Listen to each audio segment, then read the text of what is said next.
We are at Cranfield School of Management in the Management Research Institute with Dr. Richard Wilding, who is Professor of Supply Chain Risk Management. Now, Richard is one of the leading supply chain management specialists in Europe today, and together we're going to be talking about supply chain strategy. So, Richard, we hear a lot about strategy, but what is actually important about supply chain strategy? Well, if we think about strategy, there are a number of levels to it. All businesses have a high-level corporate strategy, and that's where the old joke of the standard mission statement comes in. Below that, you have a competitive strategy for each market you're operating in. Now, what's important about the competitive strategy is this is generally something which is very much developed by the marketing people. So the competitive strategy for, say, operating in Europe will maybe be very different from operating in Africa. Now, below that, we then have supply chain strategy. And the key thing with the supply chain strategy is it has to be developed jointly with the marketing function and the marketing people within the organisation. Because really the supply chain is going to be used to actually add value within that environment. So it's very important that we understand from the marketing people what drives value. And if we understand and have clarity in what drives value for the marketing people, then it's very easy for us to start putting together the supply chain strategy.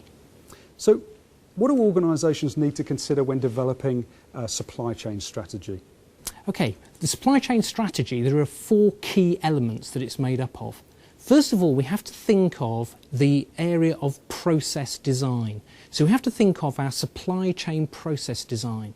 The second key area is we have to think about basically the supply chain network design. This is where we're going to locate all our facilities and, manufacturing operations, where we're going to have warehouses and depots and so on and so forth. After that, we also need to very much consider the whole area of the information systems which are used to communicate across the supply chain. And then finally, we have to think about the organisational structure as well, because the organisational structure is key to, if you like, developing a particular supply chain, making sure we've got the right people in the right place. Now, if you remember, the competitive strategy will be different for different markets. So the processes we use, the networks we use, the information systems we use, and even the organisation may be different for different markets because we have to understand, well, what are the key value drivers, the things that customers are really buying. In Europe, it may be that people want a very responsive supply chain. And the whole focus, for example, is around responsiveness and availability. Whereas if we go to Africa, it may be around affordability. In other words, how can we manufacture this product and distribute this product as cheaply as possible so that as many people can actually afford to buy this product at a particular time? Now, when you think about the supply chain structures involved, it will have completely different implications.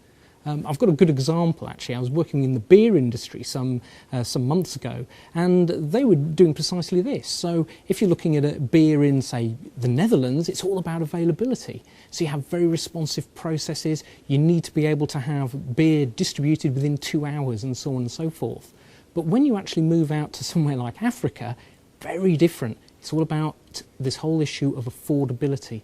There you say, well, what's the network like? What are the processes? And they say, well, very streamlined processes. The network, well, people come to our facility and they pick up beer.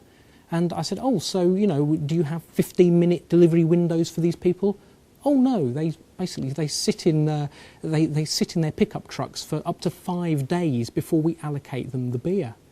Now, you're not going to get away with that in Europe, but in Africa, that is appropriate. So we need to understand that for different environments, you're going to have different approaches.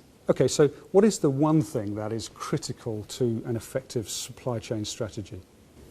The critical thing that we need to consider is how we get both marketing and the supply chain operations people working together. Marketing can't do their thing on their own. They need the supply chain's support and their expertise.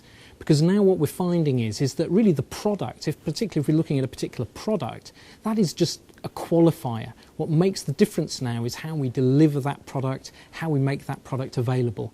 And really by working closely with the supply chain people, marketing can understand how value is created through supply chain, but also supply chain can understand what really creates value for the customer. And if we can get both marketing and the supply chain aligned, So that really generates the value. And in fact, marketing and supply chain, they need to work together even before product launch. When you're designing a product offering and so on and so forth, those things need to really come together so that you can start using the supply chain to really leverage competitive advantage. Okay, Richard, thanks for spending the time with us today. You're very welcome.